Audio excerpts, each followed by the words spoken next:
আসসালামু আলাইকুম। ইমানি দাস্তান চ্যানেলের আজকের এই বিশেষ ও দীর্ঘ আয়োজনে আপনাদের সবাইকে স্বাগতম। আজ আমরা ইতিহাসের কোনো ধুলোবালি মাখা সাধারণ পাতা থেকে নয়, বরং মানব ইতিহাসের সেই মহাকাব্যিক অধ্যায়ের গভীরে প্রবেশ করব, যা আজও লোহিত সাগরের নীল জলের গভীরে এক বিশাল রহস্য আর সতর্কতা হয়ে মিশে আছে। আজ আমরা শুনব এক অহংকারী সম্রাটের দম্ভের পতন আর একদল নিগৃহীত মানুষের মুক্তির সেই অবিস্মরণীয় কাহিনী। এটি এমন এক দাস্তান যা আমাদের শেখায়, যখন সামনে উত্তাল সমুদ্র আর পেছনে ঘাতক বাহিনী, যখন মানুষের তৈরি সব যুক্তি আর পথ বন্ধ হয়ে যায়, ঠিক তখন আসমানি রবের ওপর অগাধ বিশ্বাস কিভাবে অলৌকিক রাস্তা খুলে দেয়। আজ আমরা এমনভাবে এই কাহিনীটি শুনব যেন আপনি প্রতিটি মুহূর্ত আপনার চোখের সামনে দেখতে পাচ্ছেন। পরম ধৈর্য আর একাগ্রতা নিয়ে ইতিহাসের এই রোমাঞ্চকর সফরে আমাদের সাথী হওয়ার অনুরোধ রইল। প্রাচীন মিশরের সেই ধূসর মরুভূমি আর নীল নদের অববাহিকায় তখন এক ভয়াবহ শাসন চলছিল। সেই শাসকের নাম ছিল ফেরাউন। সে কেবল একজন রাজা ছিল না, সে ছিল পৃথিবীর ইতিহাসে দেখা সবচেয়ে বড় স্বৈরশাসক। সে নিজেকে খোদা বলে দাবি করেছিল। তার প্রাসাদের প্রতিটি সোনার খিলান আর বিশাল সব পিরামিড তৈরি হয়েছিল হাজার হাজার বনি ইসরায়েলের মানুষের রক্ত আর ঘামে। ফেরাউন ঘোষণা করেছিল যে সেই এই জগতের সর্বশ্রেষ্ঠ পালনকর্তা। তার ক্ষমতার দাপটে মানুষ থরথর করে কাঁপত। তার নির্দেশে বনি ইসরায়েলের প্রতিটি নবজাতক পুত্র সন্তানকে হত্যা করা হতো। মায়েরা তাদের কলিজার টুকরাদের নিয়ে অন্ধকার কুঁড়ে ঘরে বসে আল্লাহর কাছে কাঁদতেন। কিন্তু ইতিহাস সাক্ষী, অন্ধকার যখন ঘন কালো হয়ে আসে, তখনই ভোরের আলোর উদয় হয়। আল্লাহ তাআলা এই জঘন্য অত্যাচারের অবসান ঘটানোর জন্য পাঠিয়েছিলেন হযরত মুসা আলাইহিসসালামকে। মুসা আলাইহিসসালাম যখন ফেরাউনের রাজপ্রাসাদে দাঁড়িয়ে তার চোখের দিকে তাকিয়ে নির্ভীকভাবে বললেন, হে ফেরাউন, তুমি তোমার তওবা করো এবং এক আল্লাহর দাসত্ব স্বীকার করো, তখন ফেরাউন তাচ্ছিল্যের হাসি হেসেছিল। সে ভেবেছিল সামান্য এক লাঠিধারী রাখাল তার এই বিশাল বাহিনীকে কিভাবে টলাবে। কিন্তু সে জানত না, মুসা আলাইহিসসালামের সাথে স্বয়ং বিশ্বজগতের স্রষ্টা আছেন।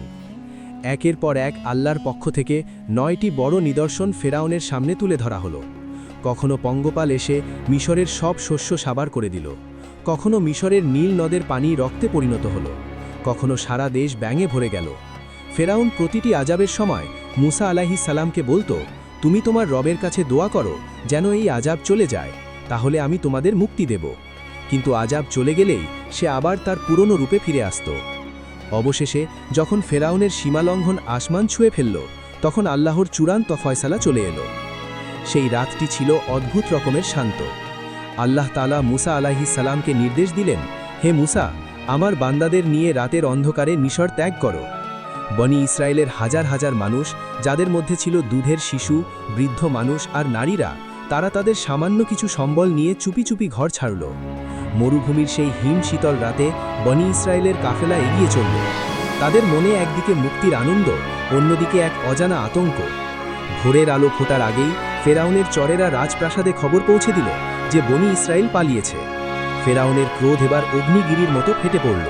সে চিৎকার করে বলল, এদের একজনকেও যেন জীবিত রাখা না হয়, আমি নিজেই আজ এদের ধ্বংস করব। সে তার বিশাল এবং সুসজ্জিত সেনাবাহিনী সাজালো। কয়েক হাজার দ্রুতগামী ঘোড়া, লোহার তৈরি যুদ্ধরথ আর তলোয়ার হাতে দক্ষ ঘাতক বাহিনী নিয়ে ফেরাউন নিজেই সেই বাহিনীর নেতৃত্বে নামল। মরুভূমির ধুলো উড়িয়ে ফেরাউনের বাহিনী যখন বনি ইসরায়েলের কাছাকাছি পৌঁছাল, তখন সূর্য মাত্র উঁকি দিচ্ছে। বনি ইসরায়েলের মানুষেরা পেছনে তাকিয়ে দেখল ধুলার মেঘ, আর কানে শুনতে পেল হাজার হাজার ঘোড়ার খুঁড়ের আওয়াজ। আর ঠিক তখনই তাদের সামনের দৃশ্য দেখে তাদের কলিজা শুকিয়ে গেল। সামনে ছিল লোহিত সাগরের বিশাল জলরাশি। উত্তাল নীল জল আর বিশাল বিশাল ঢেউ আছড়ে পড়ছে উপকূলে। তারা এখন এক ভয়াবহ বিপদে আটকে পড়েছে। সামনে উত্তাল সমুদ্র, যা পার হওয়ার কোনো নৌকা নেই, আর পেছনে ফেরাউনের সেই নিষ্ঠুর ঘাতক বাহিনী, যারা এক মুহূর্তের ব্যবধানে তাদের ছিন্ন ভিন্ন করে দেবে। বনি ইসরায়েলের লোকেরা কান্নায় ভেঙে পড়ল। তারা হতাশ হয়ে মুসা আলাইহিসসালামকে বলতে শুরু করল, হে মুসা, তুমি আমাদের কোথায় নিয়ে আসলে? ফেরাউনের হাতে মারা পড়ার চেয়ে তো দাস হয়ে বেঁচে থাকাই ভালো ছিল। আমরা তো নিশ্চিত ধরা পড়ে গেলাম। কিন্তু নবীদের বিশ্বাস সাধারণ মানুষের মতো হয় না। উত্তাল সমুদ্রের গর্জন আর পেছনে ধেয়ে আসা মৃত্যুর আহজারির মাঝেও মুসা আলাইহিসসালাম ছিলেন পর্বতের মতো স্থির। তিনি তার জাতির দিকে তাকিয়ে উচ্চকণ্ঠে বললেন, কখনো নয়, নিশ্চয়ই আমার রব আমার সাথে আছেন, তিনি আমাকে অবশ্যই পথ দেখাবেন। এটিই ছিল সেই তাওয়াক্কুল বা ভরসা যা অসম্ভবকে সম্ভব করে তোলে। ঠিক সেই মুহূর্তে আকাশের বুক চিরে জিব্রাইল আলাইহিসসালাম আল্লাহর পক্ষ থেকে বার্তা নিয়ে আসলেন। নির্দেশ এলো, হে মুসা, তোমার হাতের লাঠি দিয়ে সমুদ্রে আঘাত করো। মুসা আলাইহিসসালাম আল্লাহর নাম নিয়ে তার হাতের লাঠিটি সমুদ্রের পানির ওপর সজোরে আঘাত করলেন, আর সাথে সাথে পৃথিবীর সমস্ত পদার্থবিদ্যার নিয়ম স্তব্ধ হয়ে গেল। সমুদ্রের মাঝখান থেকে হঠাৎ করে 12টি শুকনো রাস্তা তৈরি হয়ে গেল। পানি দুই দিকে বিশাল পাহাড়ের মতো দাঁড়িয়ে রইল। সমুদ্রের তলদেশের সেই কর্দমাক্ত মাটি মুহূর্তের মধ্যে ইটের মতো শক্ত হয়ে গেল। বনি ইসরায়েল বিস্ময়ে বিমূঢ় হয়ে তাকিয়ে দেখল আল্লাহর কুদরত। তারা সেই পানির দেওয়ালের মাঝখান দিয়ে দ্রুত পা চালাতে শুরু করল। সমুদ্রের মাঝখানে দাঁড়িয়ে থাকা সেই পানির পাহাড়গুলো থেকে সমুদ্রের মাছেরা যেন তাকিয়ে দেখছিল আল্লাহর প্রিয় বান্দাদের এই অভাবনীয় যাত্রা। বনি ইসরায়েলের প্রতিটি মানুষ যখন নিরাপদে সমুদ্রের ওপারে পৌঁছে গেল, তখন ফেরাউন তার বাহিনী নিয়ে সমুদ্রের উপকূলে এসে পৌঁছাল। ফেরাউন তার সামনে সমুদ্রকে দুই ভাগ হতে দেখে প্রথমবার ভীষণ ভয় পেল। তার ভেতরের আত্মা তাকে চিৎকার করে বলছিল, এ কাজ কোনো মানুষের হতে পারে না, এটি সেই রবের কাজ যাকে সে অস্বীকার করেছে। কিন্তু তার দীর্ঘদিনের অহংকার আর ক্ষমতা তাকে ফিরে যেতে দিল না। সে তার বাহিনীর সামনে বীরত্ব দেখানোর জন্য তার ঘোড়াকে সেই সমুদ্রের রাস্তার ভেতরে ছুটিয়ে দিল। ফেরাউনের পুরো সেনাবাহিনী যখন সেই আসমানি রাস্তার মাঝখানে পৌঁছাল, তখন বনি ইসরায়েল ওপার থেকে আতঙ্কিত হয়ে দেখছিল, কিন্তু আল্লাহ তাআলা তখন এক অদ্ভুত খেলা খেলছিলেন। ফেরাউনের বাহিনী যখন ঠিক মাঝপথে, তখন আল্লাহ সমুদ্রকে তার আগের অবস্থায় ফিরে যাওয়ার নির্দেশ দিলেন। আকাশ কাঁপিয়ে এক বিকট শব্দ হল।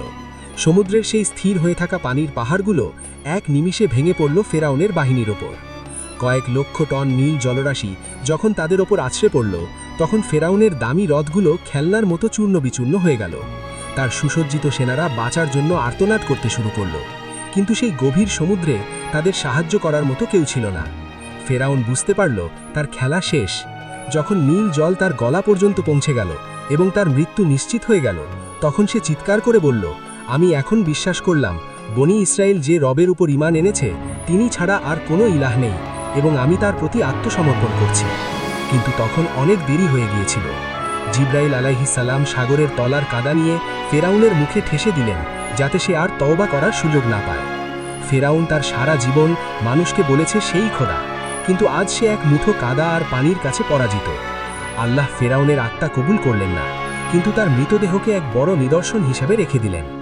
আল্লাহ কুরআনে বলেছেন, আজ আমি তোমার দেহকে রক্ষা করব, যাতে তুমি পরবর্তী প্রজন্মের জন্য এক শিক্ষা হয়ে থাকো। ফেরাউনের সেই দম্ভের অবসান হল লোহিত সাগরের লোনা জলে, আর বনি ইসরায়েল সমুদ্রের অন্য পারে দাঁড়িয়ে দেখল কিভাবে তাদের শত্রুরা খড়কুটোর মতো ভেসে যাচ্ছে। সুপ্রিয় দর্শক, আজ থেকে হাজার হাজার বছর আগে সেই সমুদ্র শান্ত হয়ে গেছে, কিন্তু লোহিত সাগরের সেই ঢেউ আজও আমাদের এক মহান বার্তা দেয়। ফেরাউন কেবল একজন ঐতিহাসিক রাজা নয়, ফেরাউন হলো সেই অন্ধ অহংকার যা প্রত্যেকের অন্তরে মাঝে মধ্যে উকি দেয়। যখন আমরা ভাবি যে আমাদের অর্থ, ক্ষমতা বা বুদ্ধি দিয়ে আমরা সব জয় করতে পারব, তখন আমরা ফেরাউনের পথেই হাঁটি। অন্যদিকে মুসা আলাইহিসসালামের সেই লাঠি আর সমুদ্রের মাঝখানের রাস্তা আমাদের শেখায় যে বিপদে পড়ে যখন মানুষ সব পথ বন্ধ দেখে, তখনও আল্লাহর একটা ইশারায় হাজারো পথ তৈরি হতে পারে। আমাদের জীবনেও মাঝে মধ্যে এমন মুহূর্ত আসে যখন আমরা নিজেদের লোহিত সাগরের সামনে দাঁড়িয়ে থাকতে দেখি। কখনো সেটা হতে পারে কোনো দুরারোগ্য ব্যাধি, কখনো চরম অভাব, আবার কখনো আপন মানুষের বিশ্বাসঘাতকতা। আমরা তখন ভয় পাই। আমরা পেছনে তাকিয়ে দেখি আমাদের সমস্যাগুলো ফেরাউনের বাহিনীর মতো আমাদের তাড়া করছে। আমরা ভাবি আমাদের সব শেষ, কিন্তু মুসা আলাইহিসসালামের সেই বিশ্বাস আমাদের এই দাস্তান থেকে শিক্ষা দেয় যে আল্লাহর ওপর যদি ভরসা থাকে, তবে সমুদ্রের বুক চিরেও রাস্তা বেরিয়ে আসতে পারে। আল্লাহ কখনো তার মুমিন বান্দাকে একা ছেড়ে দেন না। ফেরাউনের সেই মৃতদেহ আজও মিশরের কায়রো মিউজিয়ামে সংরক্ষিত আছে। হাজার হাজার বছর পেরিয়ে গেলেও সেই লাশের অবয়ব অবিকৃত রয়ে গেছে। সে আজও পৃথিবীর সমস্ত অহংকারী সম্রাট আর ক্ষমতার অপব্যবহারকারীদের জন্য এক নীরব সতর্ক। সে যেন মৃত অবস্থাতেও থেকে চিৎকার করে বলছে, দেখো, আমি আমার ক্ষমতা নিয়ে বাঁচতে পারিনি, আমি আমার খোদাই দাবি দিয়ে মৃত্যুকে আটকাতে পারিনি। আর অন্যদিকে নীল নদের ঢেউ আজও মুসা আলাইহিসসালামের বিজয়ের কথা গেয়ে বেড়াচ্ছে। আজকের এই দীর্ঘ দাস্তানটি আমাদের হৃদয়ের সেই বিশ্বাসের বাতিকে নতুন করে জ্বালিয়ে দেয়। আমাদের এই যান্ত্রিক জীবনে যখন আমরা ঈমান হারিয়ে ফেলি, তখন এই কাহিনীগুলোই আমাদের পথ দেখায়। আপনি যদি আজ কোনো বড় বিপদে থেকে থাকেন, যদি আপনার মনে হয় আপনার বাঁচার আর কোনো পথ নেই, তবে মুসা আলাইহিসসালামের সেই কথাটি মনে করুন, নিশ্চয়ই আমার রব আমার সাথে আছেন, তিনি আমাকে পথ দেখাবেন। আজকের এই আয়োজনটি আপনাদের কেমন লেগেছে তা আমাদের অবশ্যই কমেন্ট করে জানান। ইতিহাসের এই রোমাঞ্চকর এবং ঈমানি সফরে আপনারা যারা এতক্ষণ আমাদের সাথে ছিলেন তাদের সবাইকে জানাই আন্তরিক মোবারকবাদ। আমাদের চ্যানেল ঈমানি দাস্তানের উদ্দেশ্য হলো ইতিহাসের এই মহান শিক্ষাগুলোকে আপনার হৃদয়ে পৌঁছে দেওয়া। যদি এই ভিডিওটি আপনার হৃদয়ে বিন্দুমাত্র পরিবর্তনের ছোঁয়া দিয়ে থাকে তাহলে এটি শেয়ার করে আপনার প্রিয়জনদের মাঝে ছড়িয়ে দিন। আমাদের এই পরিবারের সদস্য হতে সাবস্ক্রাইব করে পাশেই থাকুন। আগামীতে আমরা আরও কোনো সত্য ঘটনা, নবী রাসূলদের জীবনী বা কোনো রহস্যময় আধ্যাত্মিক দাস্তান নিয়ে আপনাদের সামনে হাজির হব ইনশাআল্লাহ। ততক্ষণ পর্যন্ত আপনারা সবাই মহান আল্লাহর হেফাজতে থাকুন, সুস্থ থাকুন এবং নিজের ঈমানকে আমল দিয়ে মজবুত করুন। আল্লাহ আমাদের সবাইকে মুসা আলাইহিস সালামের মতো ধৈর্য আর ফেরাউনের মতো অহংকার থেকে